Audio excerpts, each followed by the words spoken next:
Thank you. Nancy, you're good? Okay.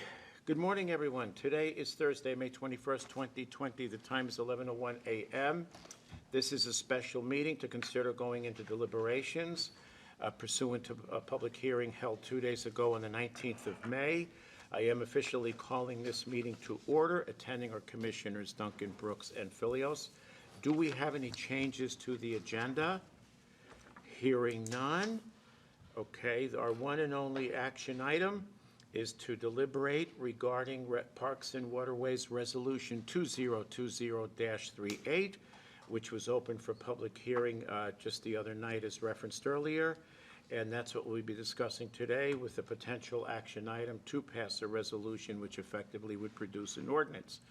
And so just a few rules of play here, and this was indicated the other night, but it bears repeating. Public comment essentially is ended. Any deliberations the deliberations that we undertake today are among the three of us and, of course, staff. That includes KCSO or anyone else that we choose to ask to participate as we deem necessary and in some cases even essential. I would ask that there be no interruptions from the audience, and we will proceed as we normally do. For those folks who are participating in the room, please come forward to the podium so that we can pick up all the necessary audio. And I don't think I've forgotten anything. Commissioners Duncan, Brooks, any questions, concerns? Did I forget anything? No. Okay, so when I refer to my co-commissioners and my colleagues, it'll be Leslie and Bill, and I'm Chris, so it'll help us be more expeditious by not always using the word commissioners. So anyway, all right then. So off we go. This effort was launched, well, if you look at the emails, they easily go back a year, if not longer. And so anyway, it resulted in the hearing that we had the other night, which was to discuss the resolution in question, the primary focus of which was to come up with an enforceable definition of excessive wake, which, of course, state code does not really consider. It does talk about damaging wake, but not necessarily excessive wake. The resolution, thanks to our attorney, Jamila Holmes, does actually address that. So what I would like to do, and see if Leslie and Bill agree, is let's start with perhaps what we could all agree on first, and then move to the stickier issues, if you will, or the thornier ones, such as Twin Lakes, and then, of course, the Spokane River. So if we look at the definition of excessive wake, and we consider the other bodies of water, Hayden Lake, Spirit, whatever, are we okay, and I'm asking the question sincerely, are we okay with the definition as proposed and the excessive wake parameters of 200 to 300 feet? I am not okay with the excessive wake definition as originally presented, because it actually targets those specific wake boats, and it is also, from my understanding from somebody who studies this, is the most restrictive language in the states, and Supreme Courts throughout other states have been ruling in boaters' favor when these kinds of things are challenged in court. And so I would like to tweak the definition a little bit. Go right ahead. And this is not finished, it's just an initial. Whereas the term excessive wake shall be defined as the wave resulting from operating a vessel at the speed at which boats create the most wake, moving quickly, displacing the most water, i.e. plowing. The wave resulting from operating a vessel in an artificially bow-high manner to increase or enhance a wake, or the operating at transition speed, operating a vessel at greater than no wake speed, but not fast enough to cause the vessel to plane, period. So, So are you looking to strike something?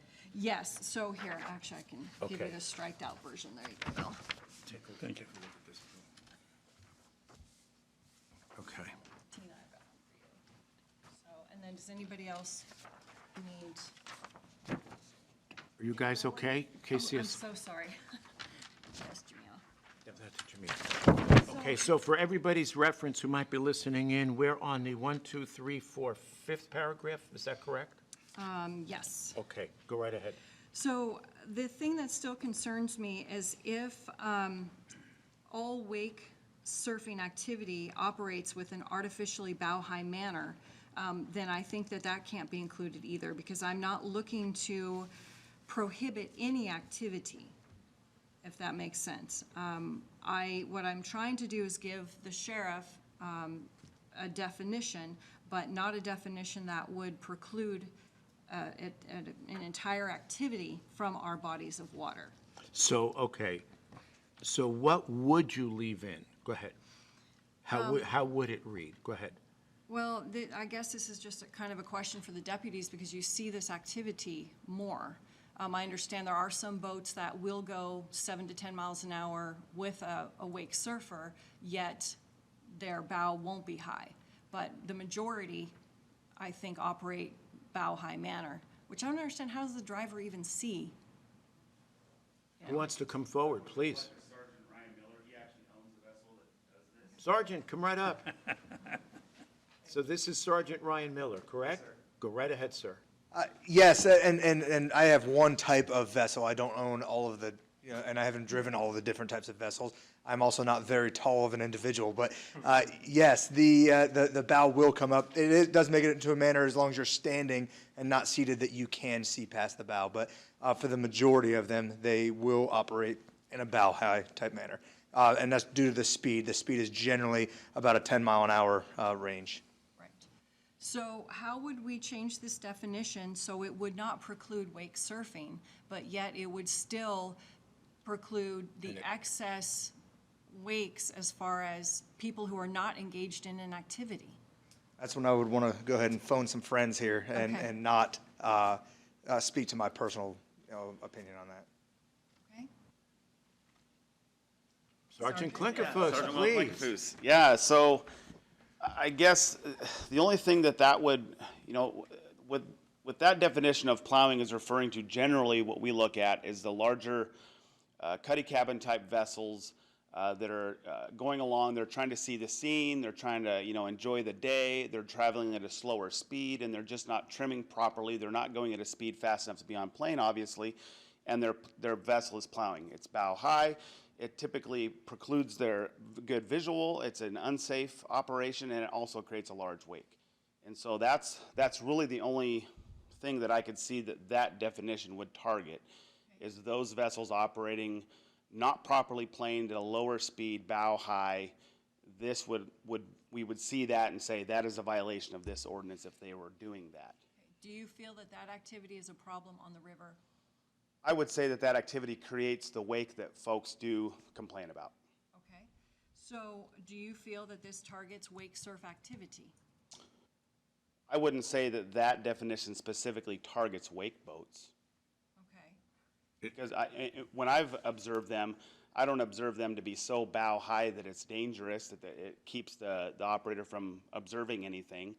I would say that it's the wake vessels are designed to create that wake based on their design, the way they drive and operate. It's not because they're in a bow high, slow speed necessarily. It's because of the way they're designed with their ballast and their hydrofoils and the wings. So really, I'm sorry, Leslie, go ahead. No, that. So really what we're going after here is the wake that's being generated from a certain type of driving, if you will. It could be a surf boat, it could be just a cruiser that's riding bow up. So I think what Leslie and I think we are trying to do is avoid targeting a specific vessel type. Is that a fair statement? Yeah. Okay. Well, and even a specific activity. Or a specific activity. Sure. So for my tri-hole, when I pull them wake skating, which is like surfing, except you have to hold on to a rope because the wave doesn't do that, I have to operate completely bow high. I have to stand up because it's a 1979 tri-hole. I mean, we have done what we can so my daughter and my husband can wake skate, which is a little bit different than surfing, but we're still creating this larger wake. So for me, I can see that, I mean, this boat's not designed to do it. And so I'm more apt to say, okay, you're doing, and we do it on Ponderay. So I'm not even doing this. I'm just concerned that If it shuts down the activity, because we can all agree, I think, that we have 8 to 12 problem weeks a year, and it's mostly Saturdays and Sundays. And so if we're trying to alleviate some of that problem, I definitely want to do that, but I do not want to target any activity. I'm fine in targeting this, because when I was there, when I spent my 6 hours on the river, 3 with you and then 3 with friends, this was more of an issue than any wake surfing. And so, and I mean, these cuddy cabins, they're terrifying, especially when they're even going the speed limit, 35, and you've got the whole spinning in the middle with the tubers and stuff. I mean, these. But ma'am, I would also submit that the wake boats are making the same exact wake that this 35-foot cuddy cabin's making. And so the unfortunate thing is what we're trying to do, and what the sheriff has been doing, is trying to get a good definition of what an excessive wake is. And the problem is that it's connected to an activity. It's always going to be connected to some sort of an activity. And so trying to come up with a definition that doesn't preclude somebody from doing an activity isn't going to work in this case, because the activity itself creates the wake. Okay, so then if that is the case, and we can't come up with a definition, then I say go back to what I have said for a year, that get proper amount of enforcement, get proper amount of buoys on that river, target with 2 teams, and you guys you stopped 200 people, you wrote 100 tickets in 2 weekends. All violations of current laws. So I would like to see what that result is. And I'm trying to be respectful, trying to get you guys a definition, but if we can't find a workable definition, then my feeling has not changed. That I want to see how this added enforcement, the whole season, and buoys work out. But you know what, you might be onto something, and Sergeant, stay there. Okay. Where you, Leslie, struck out in that 5th paragraph, including wake enhancement by use of ballast mechanical hydrofoils, uneven loading. If we strike that, does that hamper your enforcement ability? All we're doing there is making reference to certain types of, not so much the activity, but mechanisms for generating that bigger wake. It still doesn't take away from the fact that somebody's generating a big wake. We're just basically eliminating the means by which they do that. So I guess what I'm saying is this: let's say somebody's generating a huge wake, and in your judgment, you're out on patrol and you say, okay, wait a minute, we got a problem here. So you go out, you stop the vessel, you discover that it is in fact a wake boat, and they've taken on ballast. That doesn't hamper your enforcement ability. If anything, it probably enhances it, because why would they have taken on ballast if they hadn't intended to produce that bigger wake? But that doesn't mean we necessarily have to have it in writing. Am I making sense? But is the wake that vessel creating, is the definition of that wake excessive? So then if we're not in the realm of, because of the nature of the vessel creating it, now we're back to, we're guesstimating the size of it. We would have to default back to now, is it a 24-inch wake? Is it a 4-foot wake? Is that too big? And that's pretty much unenforceable. That could be very unenforceable. So, keep going. So I guess, and the reason why the KCSO pushed for this definition is because it's something we can see. We can visualize that. We see the vessel plowing. We see the vessel with its lower in the water than it typically would be, signifying that its ballasts are full. It has its hydrofoil out. Things that are happening that we can visualize and testify to is creating that wake. That's something that we can defend in court and we can testify to. And those are intentional items, having ballast on board. Things that people are doing, yes, and sir. the hydrofoil Right. deployed. I mean, those are very, yes, it is, no, it's not. And it does target. I will submit to you, yes, ma'am, it does target specific boats, I guess, in the way you're saying it, but honestly, that's where it's tied to. The wake is being created because of an activity. Right. So help me understand, when you are enforcing patrol and vehicle operation laws, sometimes if I am operating on dry, clear days, I can do the speed limit, not an issue. However, doing the speed limit on maybe low visibility, high storm, something like that, my same operation at that speed could be deemed, what is it that you guys say? Reasonable and prudent is the. Okay, so I could actually get a ticket for if I'm going 55 and a 55, but yet the conditions don't.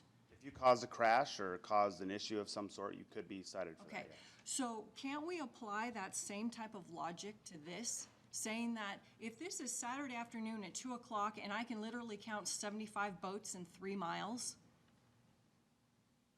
maybe we need to go after this activity. But the issue I have is going after this activity at 8 o'clock in the morning when you have 2 boats on the entire river. Sheriff Ben, please, would you Yes, like to sir. come forward? You know, this isn't just the troughs, the danger, it's the damage to the property. And that's where we get most of our complaints, is the property damage adjacent to the waterways. It's the damage to docks, it's the damage to the erosion, to the shoreline, and things of that nature. Regardless of the time of day, you're still going to have those issues. And I noticed that in the definition, you deleted the part that says, or the way resulting from the operating of a vessel to cause water to lap onto or over a dock, pier, or other lawfully permitted encroachment. You know, that was part of our original idea when working with the property owners and the boaters, was that if it's going to cause us damage, the complaints we were getting were, you know, people's property were being washed off of docks because of these waves. Small children were being washed off of these docks because of these waves. You know, and that becomes a safety hazard and a property damage hazard as well. You know, there is no law in the state of Idaho for boating on reasonable and prudent under the basic rule law. There is no basic rule for that. I taught traffic law for 25 years. The traffic law is one thing I know fairly well, but there is nothing like that for boating. There is no reasonable and prudent law to go with your scenario, Commissioner, that you know, if you're going too fast for the conditions, because that's exactly what it says, too fast for the conditions. So I guess my concern would be that, you know, if it's not just, if it's one person out there on the entire river, it's what's the wave doing? Is it hurting people's property? And I think that's the thing, the balance we have to have here is who's responsible? You know, where does my responsibility end as a boat operator? Well, my responsibility, you know, ends when my wave hits the shore. And if it's damaging other people's property, then I need to be held responsible for that. And if we can't stop that, then we need to limit the areas where they can do that type of activity. And if it's so many feet from shore because the wave dissipates, or if it's in larger bodies of water, that's great. I'm very concerned where you've taken out the part about it says all other county waterways and listed just the 3 biggest lakes we have in the county. Let's just stick to the Yeah, definition just to first. stick Okay. to that definition. Yeah. Yeah, Because we'll we get haven't to that. addressed We'll that get yet. to Okay. that. Yeah. So I'd like to address the damage. So if I go out there and my dock is a pallet with floaties underneath it, with children's floaties underneath it, and a normal Saturday has, you know, 75 boats going by an hour with these plowing issues, with tubing issues, because tubers, when they're spinning around, make huge wakes as well. So I would say that it's a personal responsibility to make sure that the docks and the shore is protected for this environment. And we've had tons of testimony saying, my dock, my shore, I have it secured properly and it's not getting damaged. So I would submit not having it lap over onto a dock. I mean, what if your dock is sitting for you? Your dock, if it's just on the water surface, a no-wake zone, a boat in a no-wake zone with a 4-inch wake can come and lap over that. So I think that's really unfair to do that.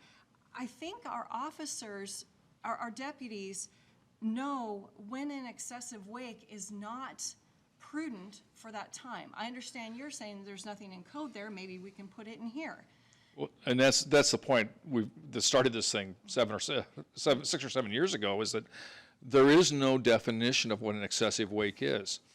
And we have to have that. The prosecutor himself said that they cannot prosecute these cases without a definition because it's too subjective.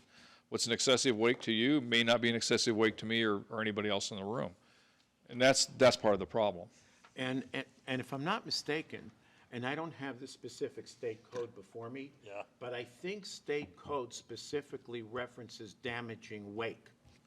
That is the term, and I don't have think my I have computer it here. before me, but I think it does also mention overlapping a dock. I'm not. It does not. It does not. Do you have it? It Well, does not, okay. I have a question, though. Basically, the way it is written without strikeouts. Thank you, Nick. You feel that's a good paragraph and enforceable as is? Like I testified the other night, I don't think it's 100% exactly what I'd like, but I think it's a good compromise. Darn And I close. think it's workable.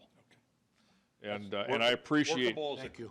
is a key word here. yeah, and I appreciate Jamila's work on it because she's done a lot of research to put all this together. So just to clarify, thank you, Nick, code, state code, Title 67, state, whatever, Chapter 70, Idaho Safe Boating Act, 67, these are brief, 67-7016, grossly negligent operation. Any person who operates any motorized vehicle on the waters of the state of Idaho without due caution and circumspection, and in a manner as to endanger or be likely to endanger any person or property, shall be guilty of, grossly negligent operation, and upon conviction punished as provided in this section. And then it goes on, okay, and then it addresses speed. But the point is endangering person or property. If that person's dock isn't built correctly, that's not my problem.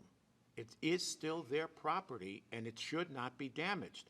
Now, some people argued the other night, well, go ahead and build it in a certain fashion versus another, and I think good examples, for the most part, are found up on Ponderay. I get it, but that's not for us to demand that somebody go shore up their property and use certain materials versus others, because the code doesn't go into that. Right. The code says, do not damage the property. And we have a dock inspection group that goes out and makes sure your dock is exactly the way we Yeah, think it and then- should be. And I would defer to Nick on anything to do with sorry? docks. Yeah, because that's, I know the Department of Lands, you have to have a permit from the Department of Lands for those docks, but that's really Nick's bailiwick, not mine. So if I go on very briefly, okay, so the same title, 67 goes on, this deals with speed, but it says it shall be unlawful for any person to operate a vessel on the waters of the state at a speed or under conditions that cause any damage to or affects the safety of other vessels, docks, shoreline installations, or any other property or person. So clearly, we are dealing with the question of damage. Now, to your point, Sheriff, you're saying, but we need to go one step further and define an acceptable, enforceable definition of excessive wake, which then perhaps allows us to tie into what constitutes potentially damaging. Correct. I mean, docks on the water are going to get water lapping on them. We get that. And I mean, a good wind, you get water lapping on your dock. We all recognize that. But it's this potential for damage from the excessive wakes that causes us the problems. So the question that I have is, again, going back to Leslie's concerns here, and I, believe me, empathize with where you're coming from. Does this fifth paragraph discriminate against a particular type of vessel? Or are we discriminating, perhaps correctly so, against the result of a certain operation, meaning plowing, which results in that big wake? Well, Commissioners, I'll give my opinion, but Yeah, I think that's probably an opinion for legal as well. But, this speaks multiple times of the operation, operating a vessel. I mean, you can create an excessive wake with just about any vessel, almost, but it's how you use it. Yeah, and I'll defer to legal counsel for official legal opinion. I would agree that I think the portion that is an issue here, the focus should be on the fact that the boats have an artificially bow-high movement through the water. And so the parenthetical on wake enhancement by use of ballast, mechanical hydrofoils, or uneven loading, I think even if you struck that language, it wouldn't remove those wake enhancement mechanisms from what law enforcement would look at when they stop the vessel. I may not be expressing myself in the most artful manner. Oh, yeah, you are. If you remove this parenthetical, it doesn't remove the fact that those are the objective means by which law enforcement would recognize that this is an artificially bow-high movement through the water, not a bow-high movement through the water, because you can do that without kicking out an excessive wave. But it can still be unsafe. I mean, if you're going down the river in a big cuddy cabin like this, it would be well advised for the deputies to go, hey, whoa. Can we either drop it or get up on plane, whatever? We don't want you driving down the river like that. And forget the wake. It's about safety. It's about safety. The other thing, if I may, and I'm going to ask anybody to interrupt here because I hope I'm not misstating something. If I tried to summarize the comments from the other night, the biggest concern on both ends was the distance parameter. I don't believe that the definition as prescribed here, or is it, specifically, was an issue the other night. Am I correct in saying that?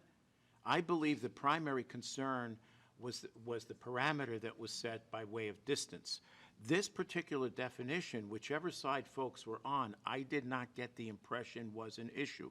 Is that a fair statement, or am I mistaken? Tell me. I think so. We heard, almost 400 people.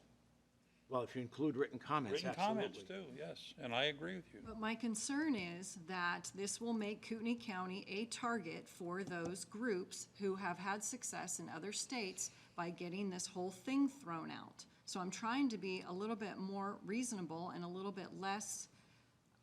Unreasonable. I don't think.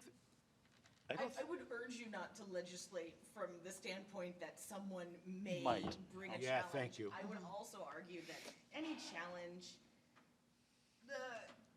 is certainly possible. The likelihood of success is very much debatable at this point. And that's partially because there isn't good model legislation. Often we look to nationwide model legislation or states that have in place great legislative definitions that we can then piggyback off of. That just wasn't the case here for an excessive wake, and so this is kind of a piecemeal from Michigan, Idaho, and other. And you make an interesting point. Let's say hypothetically we were to get sued. So we go to court and there's a decision that's rendered. But that decision's a data point. We can go from there. And if that decision goes against us, then it's very easy to face the public and say, excuse me, folks, this has already been litigated. Bottom line, we're done. That's it. You don't like it? Well, maybe you want to adjust where you decide to buy your home. I can't help that.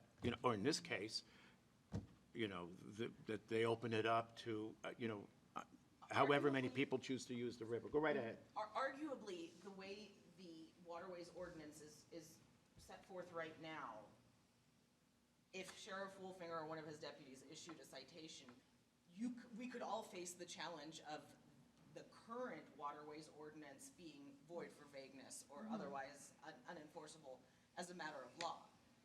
This does give more specificity to what law enforcement is looking for and what objectively they can testify to. And so I certainly think we have forward momentum here. Okay. One final question. Do you, and I'm asking this of law enforcement in general, do you believe that this particular paragraph singles out a particular vessel? You do not. You need to have a microphone I'm to be sorry, heard by Sergeant. Yeah, please. the people watching. I'll let Deputy Justin Art speak in a minute because he's got some pertinent points on this as well. The fact of the matter is you can buy attachments now for any vessel to make them do these operations. You can buy the ballast tanks and install them in your boat aftermarket. You can buy the hydrofoils. You can buy things and add to the boat. So it doesn't target specifically wake boats. It would target vessels utilizing that type of equipment to create this wake that would be, under this definition, considered excessive. Will it include wake boats? Yes, it will. But it will also include a normal runabout that they purchased the additional equipment for, installed it, forced it down into the water to create this other wake. Or So the it's, person who's just simply riding bow up yes, sir. and generating. a huge Improperly, planing the boat, trimming it and things like that, yes. wave. Okay. Yeah. And I'll let- So to kind of address your concern of negating someone's activity, I would say we've got two things that we have to consider. One is the safety of being bow high and their inability to see forward. That's really a safety concern, plus the size of the wake can cause a safety concern. And then also the wake's size causing damage. So you kind of have two aspects. You got a safety aspect and a wake size aspect that creates damage. If you're concerned about limiting someone's ability to do something, I think the argument could be made that if I owned a 39-foot cabin cruiser and I wanted to plow because I'm enjoying the sights, that's just as much of an activity as wake surfing. So trying to create a verbiage where that's not acceptable, but wake surfing is, you're just switching the sides, which, does that make sense? Yeah, but you have to create a wake to do an activity. You don't have to create a wake to sightsee. I would agree. So I believe if your verbiage was kind of what we constructed to where it is a bow high manner where you're creating an excessive wake, that makes more sense. Adding the mechanical, and I don't have what you had written in front of me. I don't know that you had a section here that you scratched out. Including wake enhanced by ballast, mechanical hydrofoils, and uneven loading, or operating in a transition speed. I don't know that you need to scratch that out because that is what's causing them to be bow high. If you're filling ballast in the back of the boat, you're trying to displace as much water as you can. That causes the boat to be bow high, which then results in our safety concerns. It's an intentional act. It is, but if I just have 14 people in the back of my boat, I don't have ballast, but my same intention is to wake surf, to create that same wake, you could argue, or just the design of the boat, a 39-foot boat that wants to just go slow so you can wake surf, because they can do that. They don't have ballast. They don't have any artificial means. It's the manner in which the boat is driven. So I don't think adding that in there precludes someone from doing it, but I think it does help us in the enforcement, because if we don't have that in there. Because it demonstrates intent, is I think what Exactly. you're saying. Okay, so back to a point that Leslie made earlier. 8 o'clock in the morning, nobody's out. The sections of the river varies anyway, so somebody's wake surfing, if you will, middle of the lake, middle of the river. Middle of the river. Generating Well, so- a 3 or 4 foot high wake. Go ahead. Again, we've got two sides of the argument. That wouldn't go against my safety concern because they're the only one out there. It doesn't mitigate what the sheriff was saying about shore erosion and property damage, because those really are your two sides. You have safety, this is why we can't do it, and we have property erosion and property damage. No matter how many people are out there, if you're throwing that wake, whatever that time may be, you're still in that side of the argument of it is creating the damage. Whether or not that person's dock is constructed to this new environment, it could still be used for that argument if they're at 8 o'clock in the morning. Okay. The other thing that my team and I were discussing even yesterday, just when we were kind of talking about these distances and whatnot on the river specifically, on the river you have to be 50 feet away from another vessel. If someone is wake surfing, and one of the citizens came up and they talked about how you can throw one wake on one side, it's bigger than the other. But if I'm on that side of the vessel, it's not practical. Yes, the law says I have to be 50 feet away, but the average person is not going to be 51 feet away. That is a big wake, and so they're pushing themselves further. So I can foresee that becoming more of an issue. Well, I didn't want to get that close to that guy that's tracking in the center, so I'm really close over here. Deputy Arts have a concern of pushing it to small areas of the river. I just foresee there being some Go ahead. issues. Well, and I totally agree with that, and I can't in good conscience have that excessive wake zone on the river. I mean, if you're gonna do any activity, because it is dangerous, it is pushing everybody in a narrow channel, and it's not allowing for, somebody to dissipate their wake, especially if you have homes on one side and not on the other. I mean, you should be able to go to the side without the homes.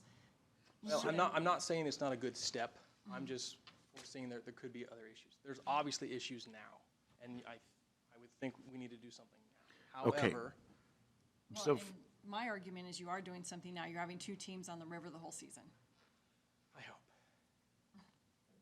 That's all I got. As far as, I don't think you should. Well, I limit mean, if yourself. that's the case, then we might as well scrap the whole resolution.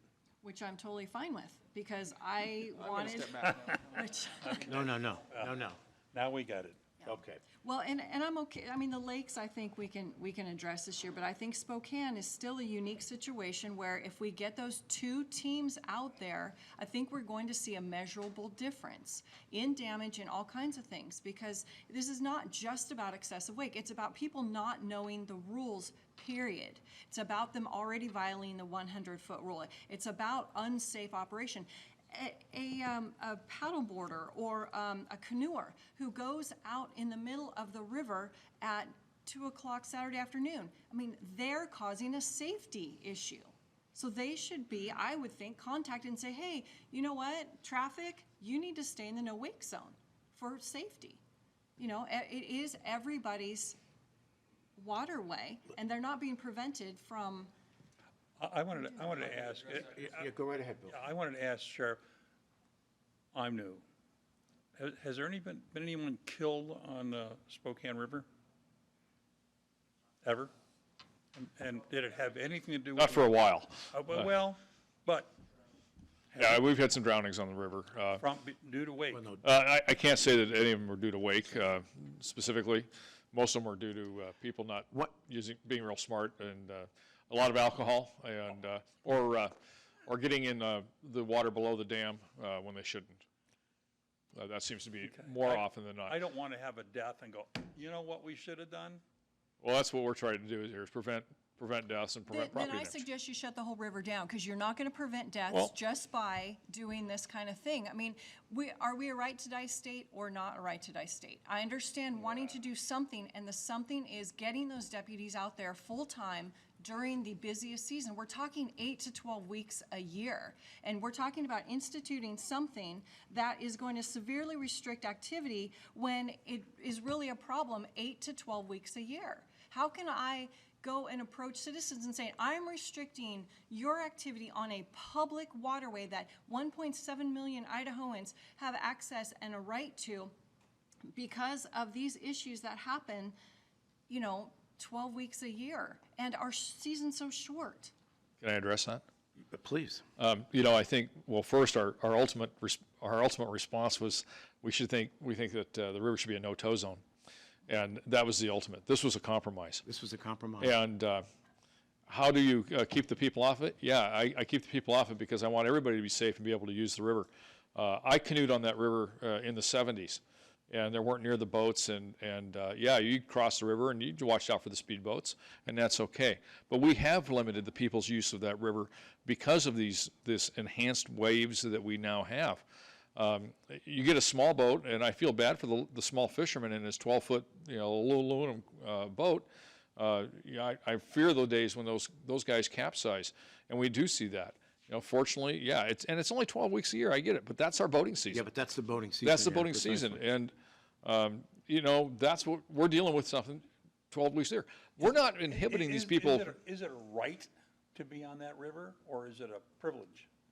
Well, I guess boating's a privilege. I certainly don't have that privilege. I don't own a boat. Recreating is a right. Recreating's a right. Recreating, but I mean, on that boat with on the river in a boat, is that a right?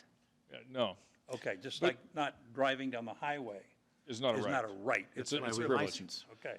I guess the point being is that we're not prohibiting these people from doing wake surfing or water skiing or anything else.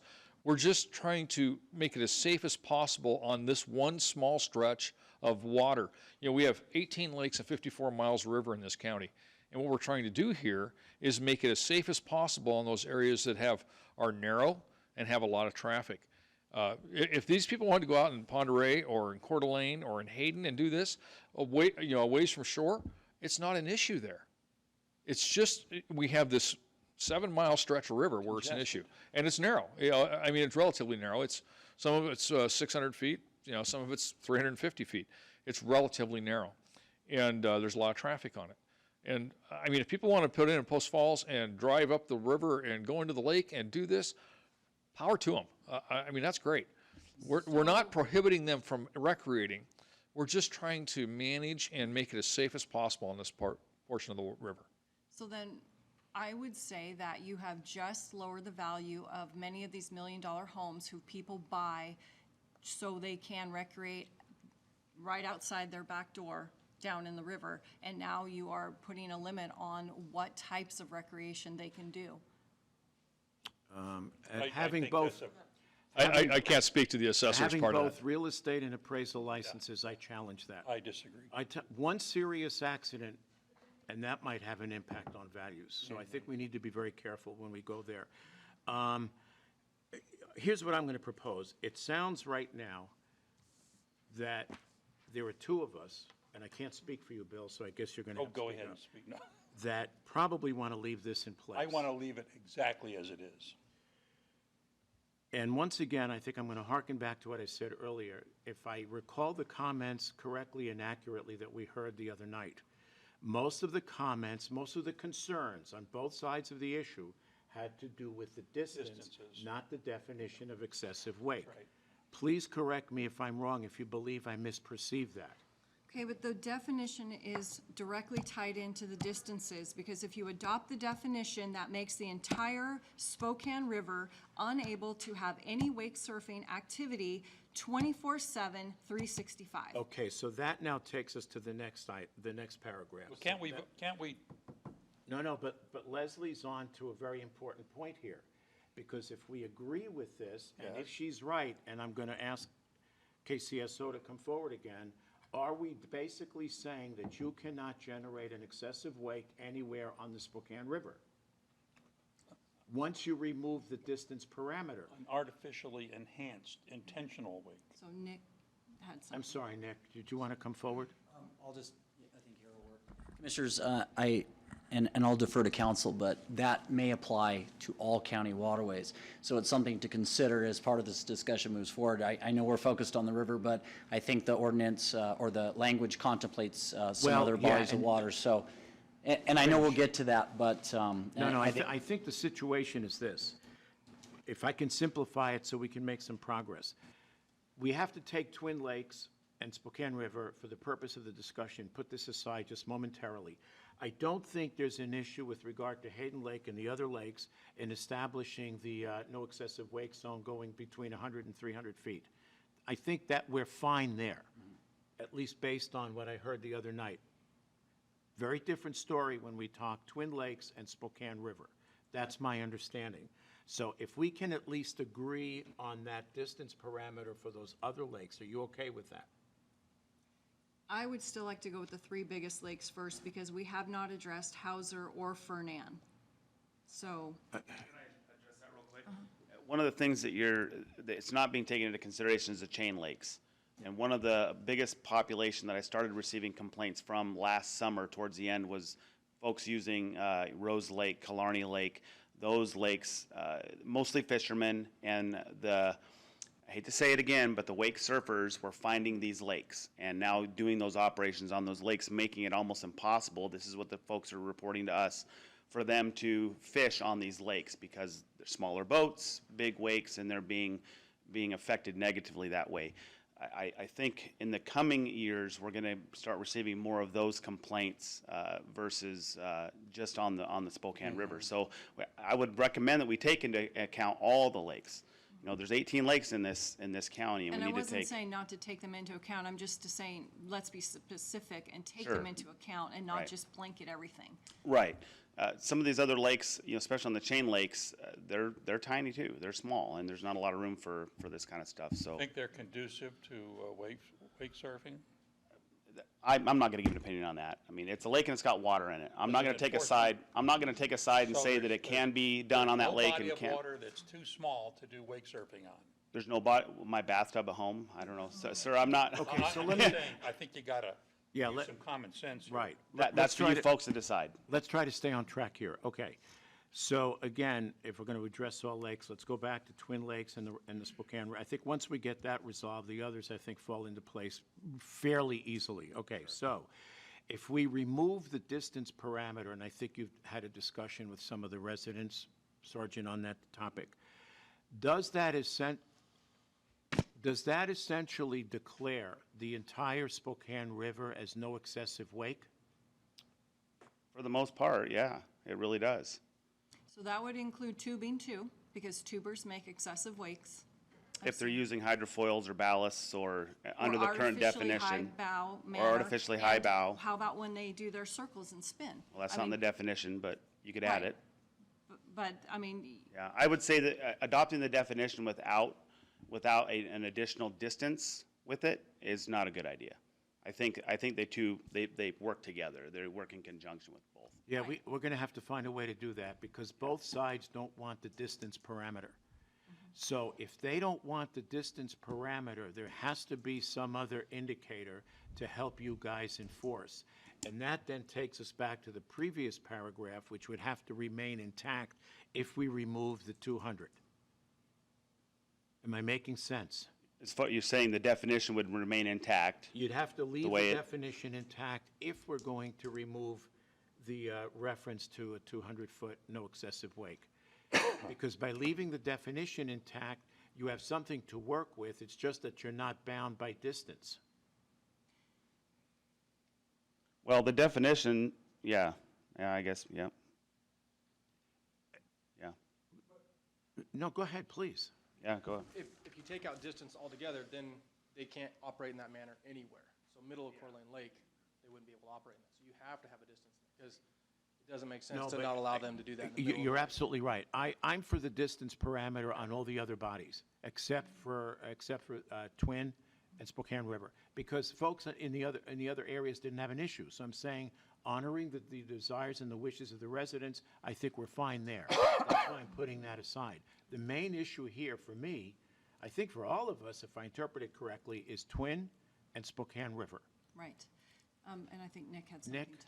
Just really quickly, Commissioners, I'll recommend that maybe if you're going to really, if you're going to adopt something, I think that looking at Lake Coeur d'Alene, Hayden Lake, and Pend Oreille, the section that resides in Kootenai County, that 300 feet, I think that's something you can really look at today. I want to caution you to look at each body of water, maybe individually. Each one's unique, and I don't think any of these are immediately time sensitive.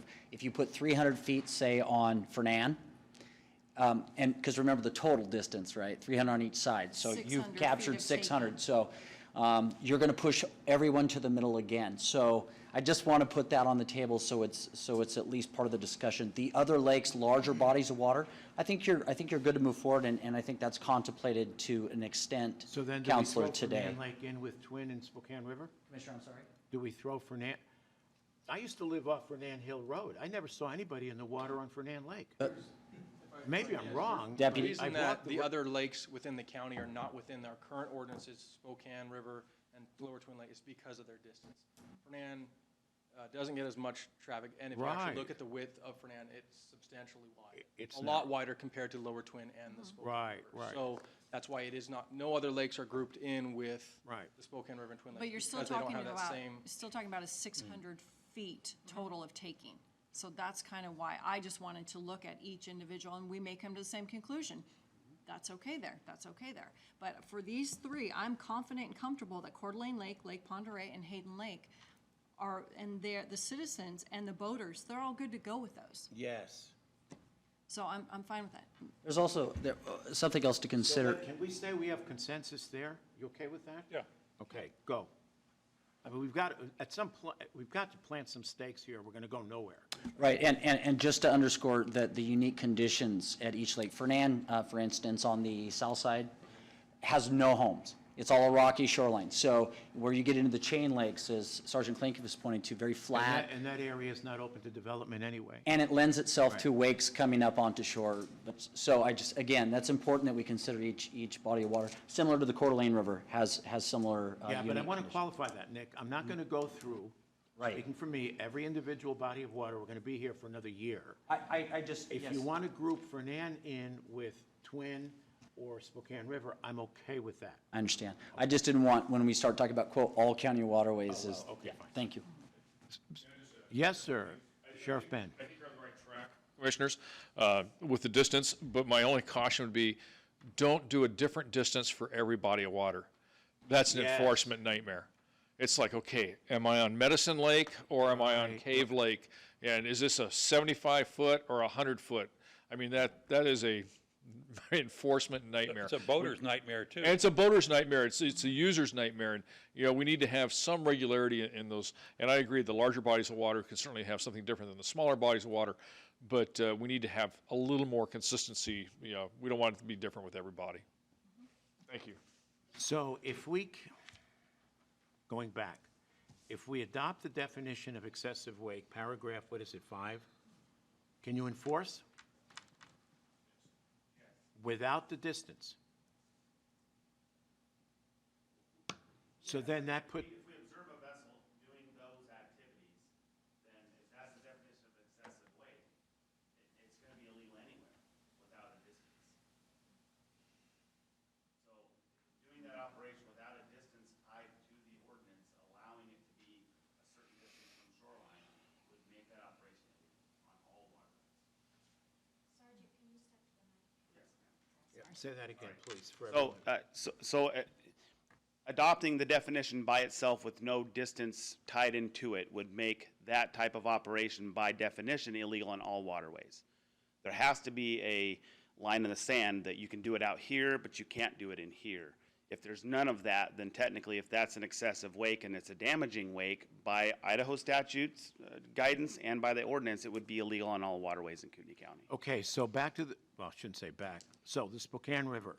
So if we keep the 200 feet, that's 200 from one side, 200 from the other. At its narrowest, I think we're at 450, so call it even 500 feet. Doesn't work. Right. Waterway's too narrow. It doesn't Oh, work. and I would point out that the association that all these manufacturers are a part of recommend 200 feet from shore. And it's just, it's geography, why the river is so narrow. We can't fight that. We can't make it wider. Precisely. But even the manufacturers of these vessels are recommending 200 feet from shore when doing that operation. If that negatively affects the ability to do that on the Spokane River, that's not for any of us to be able to say yes or no to. But the folks that make these boats are making that recommendation. And Yeah, please, go ahead. The goal in drafting this was to create this additional zone. So for the river and Lower Twin, there's a 100-foot no-wake zone in place now. And you are creating this additional zone for another 100 feet in, where there could be a wake, but it can't be excessive. And then the center of the river would allow The all activity excessive. that isn't otherwise unreasonable. So you're, But it's we were too creating narrow. a I mean, you can't. That's the it's- problem. You can, I mean, there's plenty of places that you can, in the middle, you can actually do this operation down the middle, but then you are going to affect other vessels. They will have to, They're gonna give you drop a down wider to booth. idle They'll have to speed. drive to idle speed. Yeah. There's been Doesn't cases work. where we've seen, I think we're gonna create more safety issues with this than we would Well, no, solving it. it's already like that now. I would agree with that. Yeah, it's already unsafe. We're there. We're already at that moment. We're already at that juncture. We've been very lucky so far. Some of the things we see on Saturdays, on a hot The Saturday thing is- that strikes me, though, and as I keep coming back to it, I'm probably saying this for the third or fourth time, people wanted the distance restriction removed. So if they want it removed, follow me, but didn't have a problem with the definition of excessive wake, then maybe the solution is before us, and if people say, wait a minute, you just took it off limits, I could say, yeah, but that's what you wanted. Well, sir, I would say that and not to point out any specific please. group, but the Friends of the River folks, they want the distance taken out because of the fact that it would then preclude the operation totally. Yes, good The point. other folks are the ones that do the operation, so they want the distance taken out because they want to leave it in the same 100-foot zone. So that's the reason for them wanting the distance taken out on Right. both sides. Right. They both gain by taking the distance out on their respective sides. Okay, keep going. We gain by having some sort of a distance in there, so that way we can enforce this excessive wake.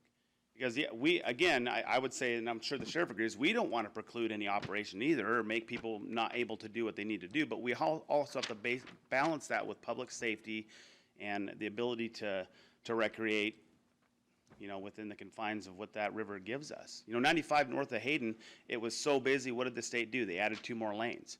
Well, we can't do that with the Spokane River. We can't make it wider. We're gonna have to do something at some point to help alleviate the overcrowdedness that we have. It's not popular, I get it, but that's where we're at. Is safety subjective? Yeah, probably in the eyes of the beholder. I would say you'd find a citizen that would say Davenport Street in Dalton is perfectly safe for 55 miles an hour because they're a safe driver, they've never got a citation, they've got a nice vehicle. I guarantee the residents there would say that is unacceptable, it's very unsafe, so.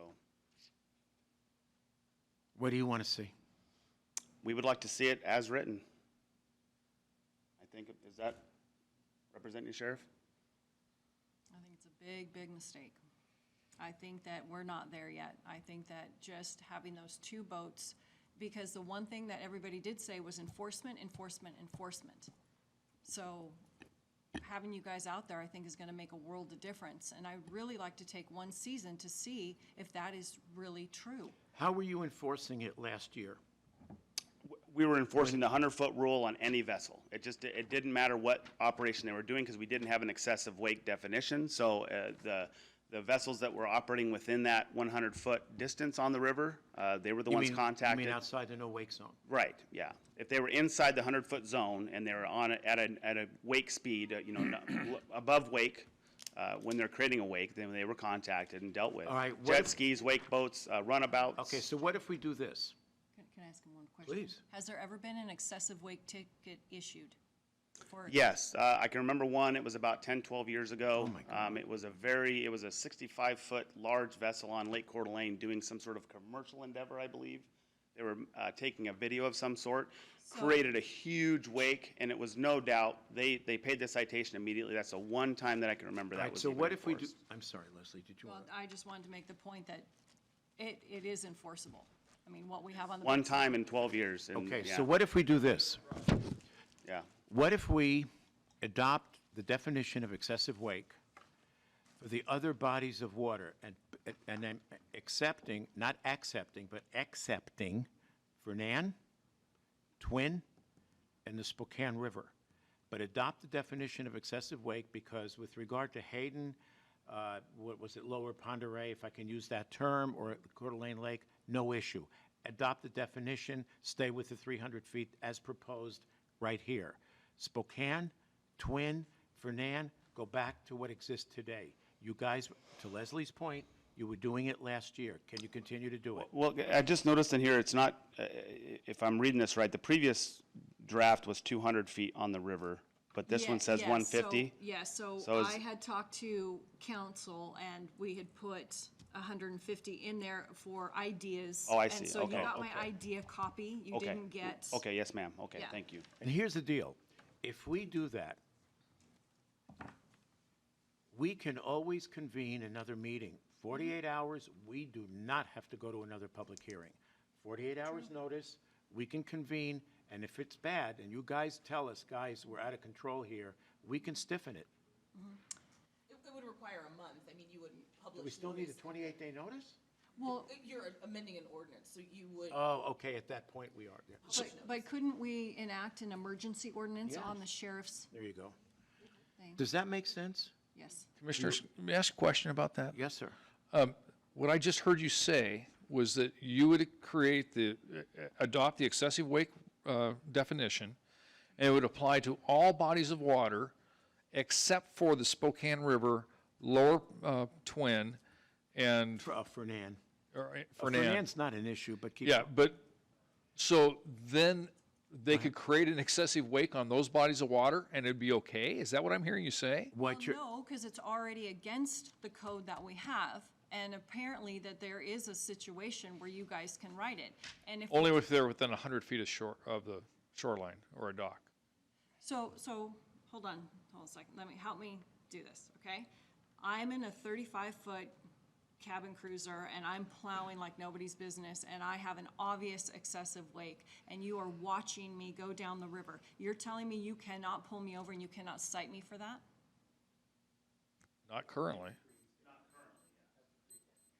It'd have to create obvious damage where that wake, we saw that wake create the damage. So tech- Because by accepting those bodies of water, you are basically saying, look, unless they're within 100 feet of shore or a dock, it's okay to do this activity. And that's the caution here, is that that's what we're trying to avoid. I mean, if you said, hey, it's great to go do it out in the middle of Coeur d'Alene, excellent. Yeah, fine. Fine. But that's where our problem is in these narrow bodies of water, particularly the river and lower Twin, that we have to have that ability to enforce that. And if it's only, if that's what you decide, it's within 100 feet of the shore, that's great. But if I'm plowing down the middle of the river, or I'm plowing down the middle of Twin, it's more than 100 feet from shore, then I have no avenue for enforcement. So this says, during the day or night, no motor-driven watercraft shall be operated at a speed or in a manner that creates an excessive, dangerous, or damaging wake. So you're telling me that you can't cite for a dangerous wake or an excessive. It has to be excessive, dangerous, and damaging. Oh, the prosecuting attorney says that is too vague, there's no definition, and he cannot prosecute that. That's why we're here. That's why we started this thing some time ago, is that because what's excessive or dangerous to you, unless somebody gets hurt or damages some property, is subjective, not objective. And that's why we needed this definition. So I would also argue, even if we adopt the definition and put it on Coeur d'Alene, Pend Oreille, and Hayden, that is still going to create issues if we don't have deputies enforcing those. And as our teams seem to be dwindling, which is very stressful because I'm, counting on some enforcement this season, it's still going to create another thing. And so I think if we do something on the Spokane River and our teams are going to be called 24 hours a day because you're going to have somebody saying this, but if you are able to mitigate and calm, as Sergeant says, the situation, I just really want a season to see, especially with the buoys. I'm telling you what, those buoys are so big that people are going to be pushed off themselves because they're going to realize how narrow that is. Right now, it's very... Sheriff, you were able to issue citations last year under current law. But they wouldn't be prosecutable. You know what? And I mean, and that's something that we have to partner with the prosecutor's office on. If the law isn't going to be able to be enforced and, challenge us in court, then we're just wasting our time. Why waste the time of all our deputies going to court on cases that they can't win, or writing a ticket and then letting the prosecutor dismiss it? That's why we tried to start this, years ago, so we could spend the winter months educating the boating public and all these boat shows and things like that, so we could do this. Yeah, I think education's a great asset. I think it's probably the first step of enforcement is education. But, we missed that. I hate to say it, missed that boat, but Anyway, no pun intended there. Let me defer here to counsel. Go ahead. I'm less. I don't want to speak for Mr. McHugh. I know that I have internally in my office sent the existing Waterways ordinance over and asked not whether. You mean today's the ordinance? opinion of the prosecutor it's enforceable, but whether they had any record of prosecutions under that section, and there hadn't been. Correct. Well, and Yeah, but I was with him and Representative Addis when Representative Addis had drafted some legislation this year, and Mr. McHugh explained to Mr. Addis, with me standing there, that it is not prosecutable because there is no definition, and it is too subjective and not objective. I don't know how you're going to get objective. Well, I think this definition certainly helps, but I think it has to have some sort of a distance. I think that's the key. Whether it be 100 feet. Which it was drafted. Yeah, whether it be 100 You know feet what? or 150 If that's feet or the 200 feet. case, add 50 feet on either side. Take it to 150, forget the 200. 200 is way too restrictive. It doesn't work. The river's too narrow. And I can't disagree with you, Commissioner, but we need something. You need something. I need something that's definitive, that we can go out there and go, Nick's got a line out there, yep, that's 100 feet, that's 150 feet, whatever that line is, we know what it's going to be. And then we can deal with that. And if it's not working, Then we can come back. Right, and then, so my question is, Sergeant, deputies, are you going to be issuing citations based on this adopted ordinance? Shall it get adopted this year? I guess my intent would be to do as much education as possible. I mean, our intent isn't to go out there and just cite a bunch of people. We take every situation at face value, and if it deems a citation, we'll issue it. But what I would like to see, I believe, would be some education first, lots of contacts, lots of boat ramp checks, getting publications out there, Facebook, all of that first. Isn't And it part of education, warning people? it is. You know, Yeah, oh yeah, we would issue. have a seatbelt law here. Yes, sir. You don't write them up. Yes, sir. You know, so we would take a heavy education stance and then take enforcement action when needed. Now, when you There are say times and places. education, because that's, I mean, obviously it goes hand in hand, but it's kind of outside the scope of this resolution. You mean when you stop a boater, you inform them? Yes. Okay. Yeah, because we conduct a safety inspection with every vessel we contact, and we would explain all the ordinances like we normally do. And like the Commissioner Brooks said, we would issue a warning for that specific code violation if there was that code violation done, so. So Leslie, are you okay with the 150? No, I'm on Spokane River, I'm adamant about buoys and enforcement. But, I mean, it's, if you're gonna do something, 150 is way better than 200. Nick, did you have something to? Commissioners, this is more of a question really for council and probably Sergeant Klinkefus, and that is that current ordinance, generally speaking, allows someone to ski from their dock. And some of my concern is, or at least I should say the board should be aware of, is that at 600 feet on Lake Coeur d'Alene and Hayden, in many bays, again, it's the total distance, would this, counselor, also then prevent that excessive wake from someone leaving their dock? So now you're starting in the water,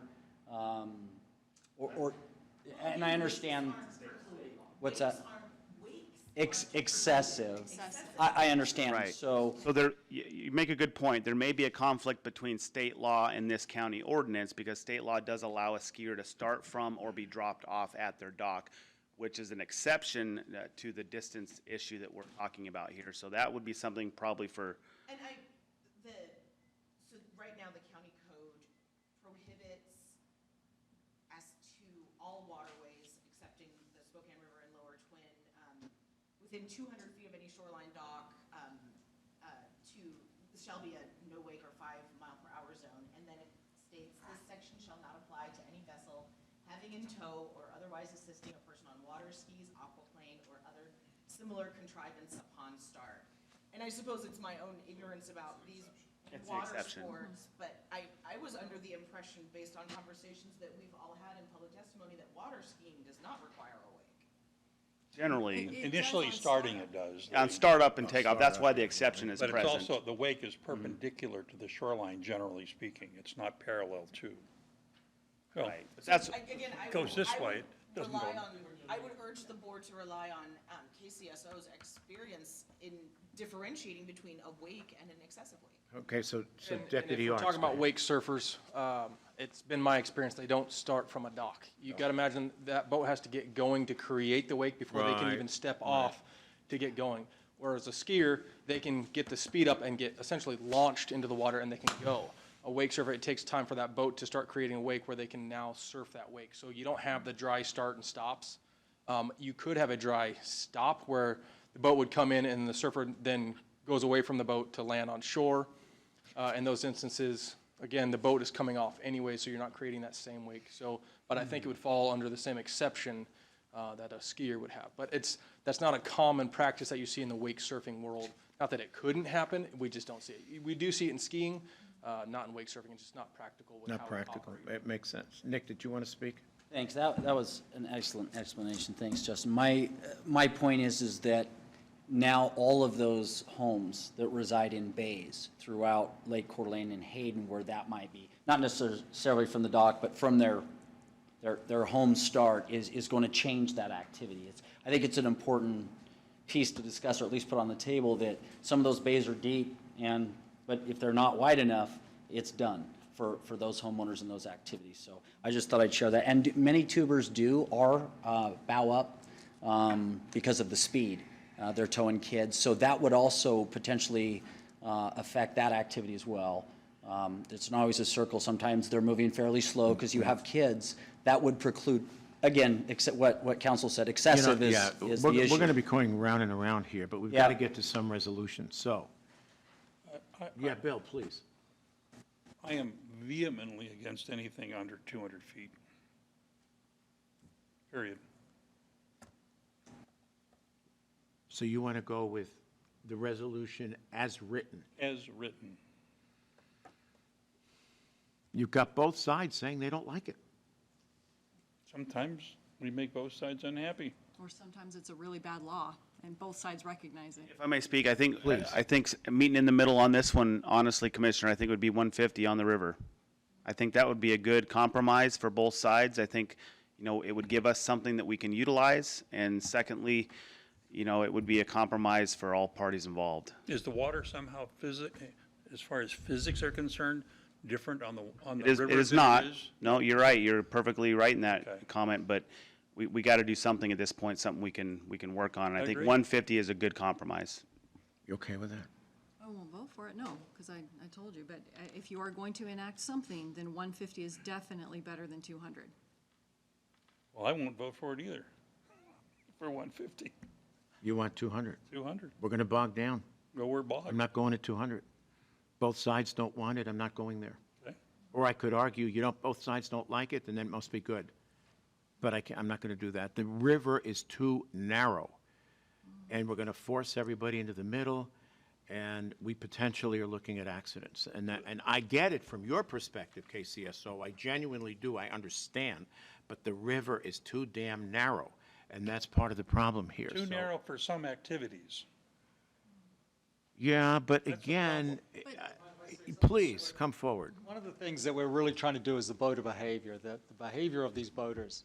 And many, many times in the last few years, sitting in the middle of Spokane River talking to somebody, it is crazy. It's a nightmare out there, and you just almost got your blinders on, hoping that You're the next dodging boat. boaters is what Well, you're we are, and it's just, and you say slow down, and they just go hi, and carry on up there. So we have to have something which is enforceable and which is totally objective. And it's not a popular decision. Across the country, the same deal, as council was saying, everywhere from Florida right across to California is fought for a good definition. So it has to be somewhere. That's a very good. Otherwise, we're going to have a death on the river. So for Deputy sure. Wallace, are you okay with 150? I'd much rather see 200 as it's written, but as Sergeant Klinkerfuss said, we've got to have something. So whatever You need a the parameter. board, whatever the board comes up with, we have to have something. Otherwise, we're going to be just waving back at these people and just praying they don't kill somebody. And a couple people made the comment saying that you guys set policy, it shouldn't be KCSO. And I'm going to respond to that because any policy we set that you cannot enforce is frankly worthless. So your opinion is highly valued and essential. And I want to establish that for everybody listening in. If you can't enforce it, we might as well, there is no policy at that point. It's basically a cop-out. So you don't want 150? Leslie doesn't seem to want it? I'm fine with it. But I'm only one. So what I wanted to use this season for, with having the 2 patrols out there, with having the buoys out there, is the last-ditch effort warning to change behavior. And I'm talking to you boaters, and I think we all need to start being a little bit more responsible because of the volume out there. Okay, I'll make you a deal. I'm sorry, finish, please.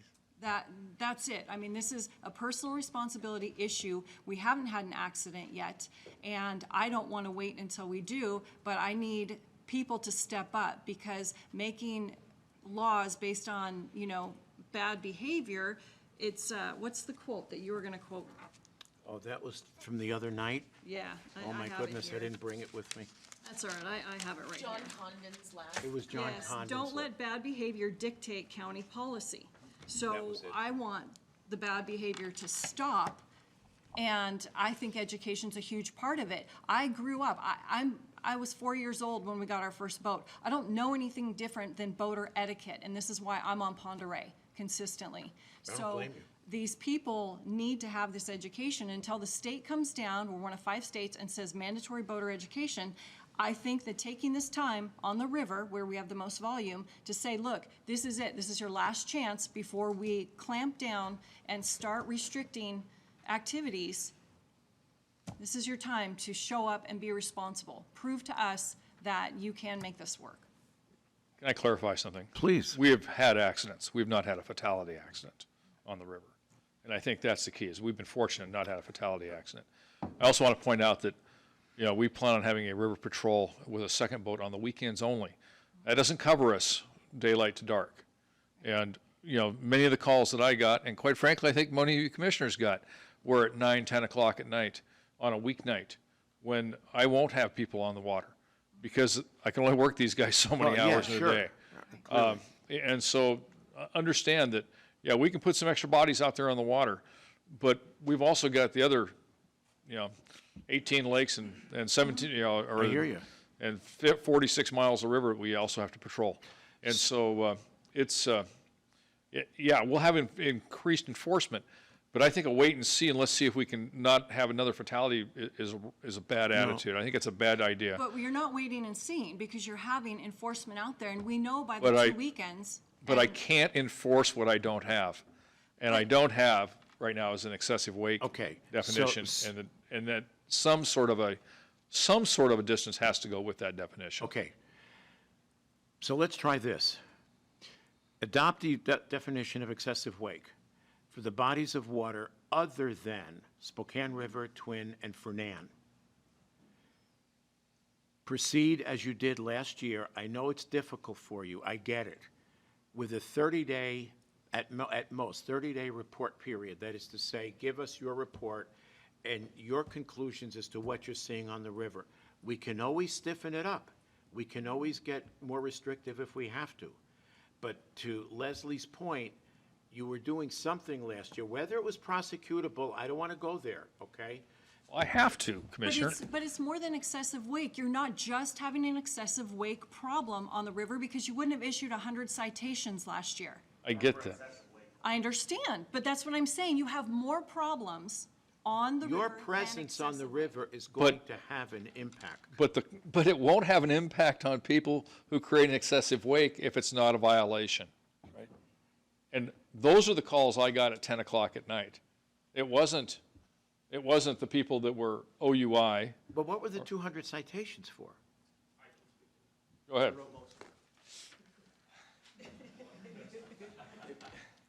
If you don't do something, we can only write the citations that we wrote last year. Those violations are always going to occur, and obviously if we're out there and enforcing, then we will enforce those. But the issue at hand, we can't address that if an ordinance doesn't change. Last year, we wrote a lot of citations for speeding, no wake violations, so within that 100-foot, but that was all types of vessels. Those violations are still going to occur, and that is why we are still out there and patrolling. However, you're not addressing this additional problem that we still are dealing with, that the homeowners are dealing with. So yes, us being out there, we're still going to enforce stuff. It's just like speeding. Yeah, but People are always they're always going to speed on the river, and that's why we are out there.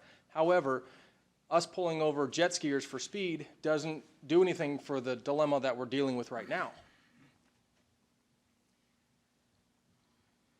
got it. I'm still back to my proposal. Because if you, I'll second that.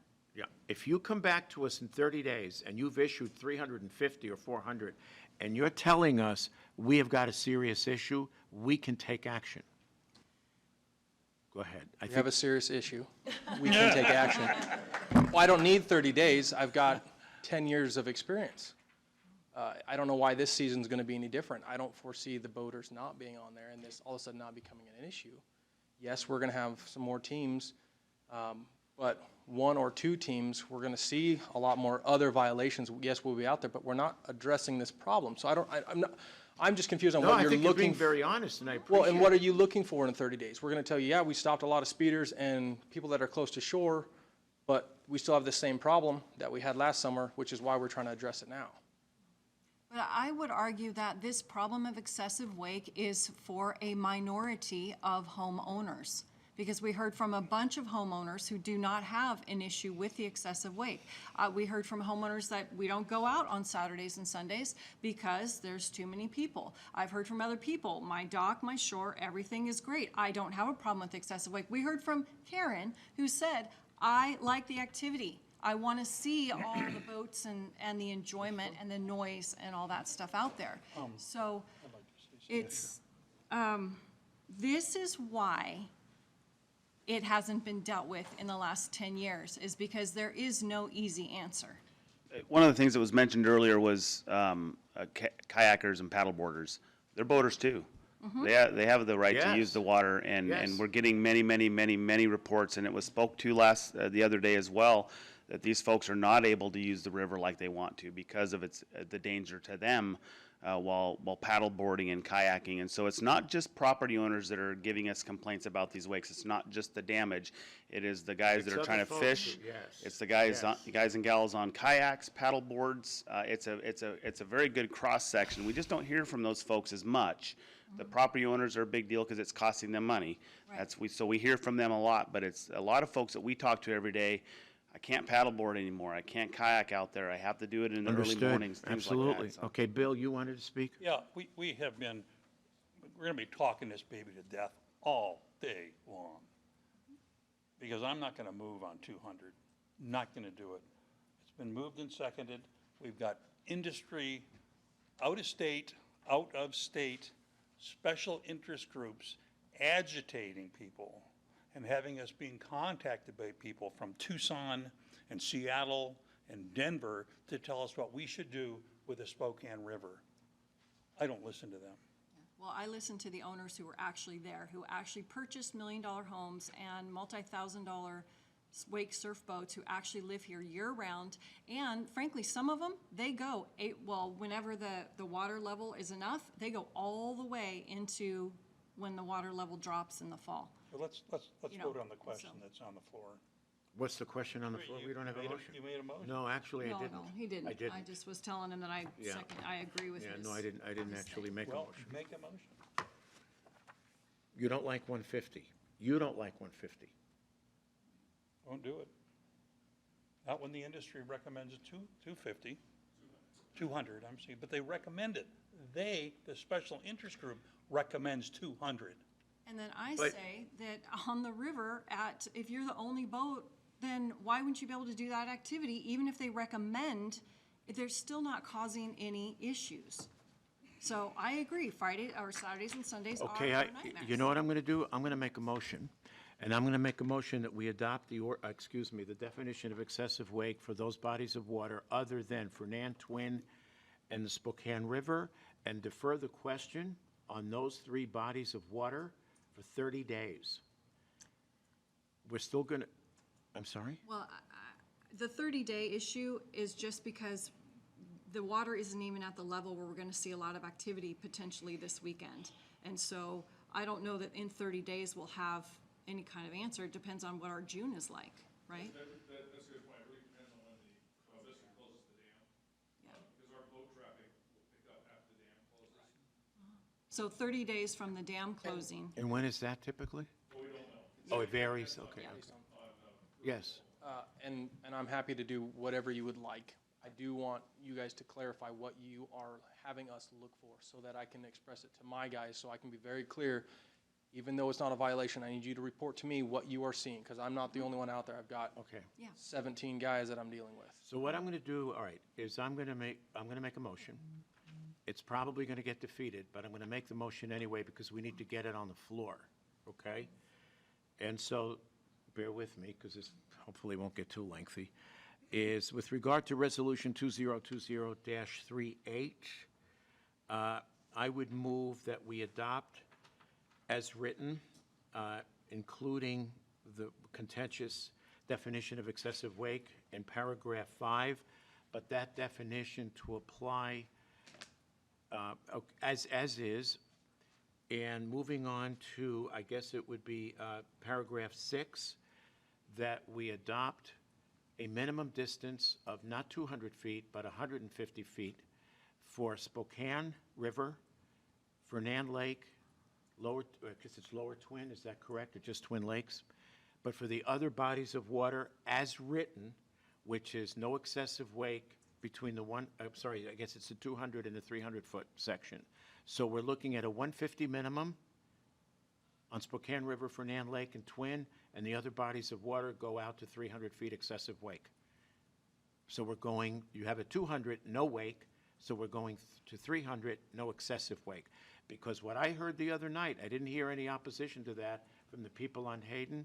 They liked it, and for that matter, Coeur d'Alene Lake. So that is my motion, end of motion. I'll second that motion. I thought you didn't want 200. You wanna argue, with me, No, agreeing with you? never mind. Bill Rhodes, Aye. Commissioner Duncan, Nay. Chairman Fillios. Aye. Stake in the ground. Is it clear? I will redraft to apply a distance of 150 feet as to Spokane River, Fernan Lake, and Lower Twin. Everything else remains the same. That is correct. And let me just make a final comment here that, once again, we have to come back to what's enforceable. I want to applaud our sheriff's organization. You guys have worked hard. You're the ones who've been out there. You're the boots on the ground. And I want to thank Post Falls for contributing their deputies. This is not an easy task, guys, and we thank you profusely. I mean that. Sheriff Ben. Commissioners, I just want to take a moment and say thank you. This is something we've been battling for years, and you're right, it's a stake in the ground, and we'll see how it goes forward. And I know that Will and Justin will, and their crews will do a lot of education, but education is just one face of enforcement. And sometimes it's education, sometimes it's warnings with that education, sometimes it's citations, sometimes it's even an arrest, but generally we start with the educational aspect. And you know, we'll see how it moves forward with the summer. Now, if it stays cold and rainy all summer, won't be an issue. But I don't think that's going to happen. And I do also want to say before we adjourn, I really highly respect Commissioner Leslie's views, and I get it. She doesn't want to overregulate. I get it. And I understand that and the concern that she has. But if you can't enforce, I don't know where that leaves us. And I keep coming back to how did you do it last year? But Deputy Arts, when you stood up and said, we have a problem, who am I to say that we don't? Commissioners, and I I'm sorry, appreciate Sheriff Ben, please. I appreciate that. You know, the fact is that we're not what we were 30 years ago in this county. And the usage has gone way up. And we didn't have wake boats and and all those things, surf boats and things like that 30 years ago. And you know, just learning to ski on 2 skis was a big thing, and it wasn't an issue then. And but times have changed, and fortunately or unfortunately, we have to adapt with those changes. So thank you for putting the stake in the ground, and we'll see how we move forward. Thank you. Thank you, Sheriff. And I know friends are probably gritting their teeth right now, saying, "Oh, great! So now over 150, we can generate an excessive wake." But then the folks on the other side are saying, well, we've got a little bit more room anyway than we had at 200. So It's 100 extra feet. it's 100 extra feet. And the boats are allowed to pass how close? And what is They're it? allowed to pass within 100 feet on the river. No, 50. 50 feet. It's 100 on the lake, is that correct? Yeah. 100 on the lake, 50 on the river. Nick, I want your thoughts. Sorry, you can't walk the line. Go. Not going to let you do that. If my butt is out there, you can extend yours as well. Go. Since you gave me the mic, I'm going to at least take the time to thank past boards of county commissioners for listening to this, the Sheriff Marine Divisions, several Waterways Advisory Board members, the public for participating. This is, it's a large issue, and it's a difficult decision to make. I'm encouraged that we have some excessive wake language. How it's applied, the devil's in the details. And I applaud everybody for working hard. Council, thank you for spending some time on the excessive wake. I hope we can find some balance for everybody, but you've taken some action today. We'll see how it works out, and that's the best we can do today. I'm interested in the feedback from the public, and I'm really interested to see how it works practically. So I agree the Sheriff's Department needs a tool. Hopefully we can give that to them. And again, I guess the results will show themselves pretty soon. Well, I think, if I might, as a final note, if we are challenged, if it does go to court, and there's some sort of a decision, which inevitably there would be, now we have case law. Well, if we have case law, and I guess I should defer to counsel here, that does give us something to go on in the future, does it not? Oh, certainly. Okay. But today we have presumably nothing because state code seems to be rather weak. So we've taken the next step, and let's see what happens. And at 12:30, meeting adjourned. Thank you, everyone, very, very much. Appreciate it. Good job. You really fight. I get it. I truly get it. I hate this. And then the vote. Well, and then he's going, well, what about, and go, Jesus, quit digging when you're ahead here, buddy. And by the way, Jamila, I am not a good poker player. I get, You're giving yourself Guys keep enough coming credit. back and saying, I get my cards and go, if they didn't have the problem, I agree with you. I really am not. My son, who loves to play poker, he's